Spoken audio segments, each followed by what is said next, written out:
kush e ka mbyt kreativitetin, numër 1 ka dalë shkolla. Institucioni, cili na ja besojmë fëmijët e tonë, për me zhvillu matutje, për me rrit kreativitetin, ka qenë pikërisht ai institucion që e ka mbyt kreativitetin. Kjo e para. E dyta, në shkollën tonë të parë në Ferizaj, e kemi pas një nxënës shumë problematik. Edhe pas një kështu probleme, mësë me thonë, thyrje të ranë disiplinës, e kanë përjashtu në klasë 11.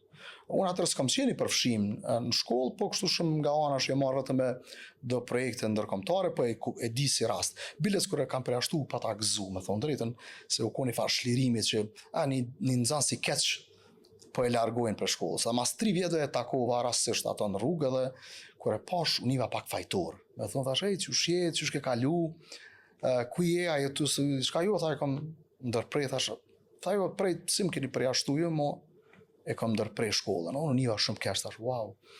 Okej, thash, ani ajo të marrë, shka po, tha, kom qel një kompani tem, tha, i kom 30 punësumë dhe mbo milioner.